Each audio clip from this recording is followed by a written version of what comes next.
Hey teachers, it's Mr. Wilkes, and I wanted to help you guys out with coming up with some other ways besides Eduphoria testing to practice some of our new STAAR 2.0 question types. So I've got the document pulled up, which I'll post in the description below, of all of our new item types for STAR. And today in this video, I want to focus on two particular skills. So we've got drag and drop, and this is going to be in math, all grades, and then in science and social studies for secondary, fifth and eighth, and then of course in science, and then eighth, and then of course in social studies, and then also short constructive response, which we're going to have in reading all grades and again in science and social studies. And this particular example will be a social studies example.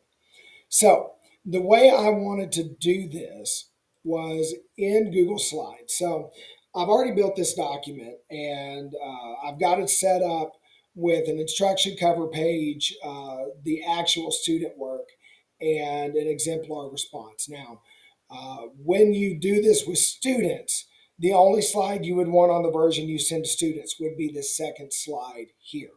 Okay, but I wanted you to see that I have all three on here. So if any of you are eighth grade social studies and you want to use this, then you've got the file to do with as you want. So on the student facing one, what I did was I inserted an image. So you can go to insert and then find image and search from the web, or if you've got one that's already there, you can plop in an image. In this case, it's a map of the 13 colonies.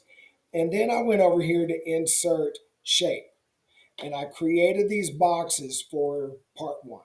So these boxes on part one are designed where students can look at these and say, okay, where was slavery the worst? Which region had the most enslaved people?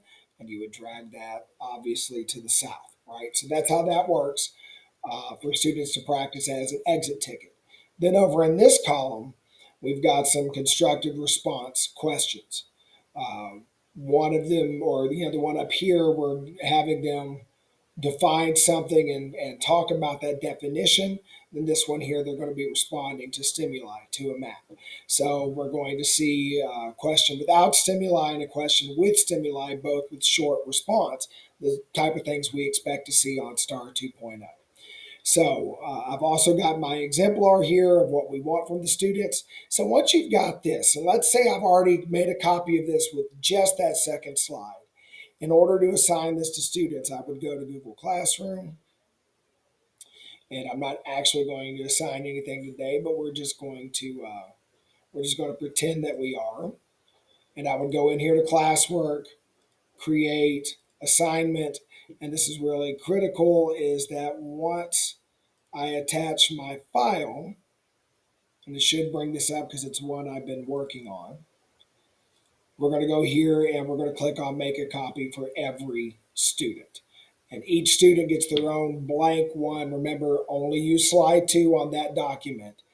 So each one will have their own blank work to turn in. So that's it. It's as easy as that. I hope this video was helpful, and I'll be putting out more videos later to show some of the other question styles and how we can do those easily in class as well. Have a great day.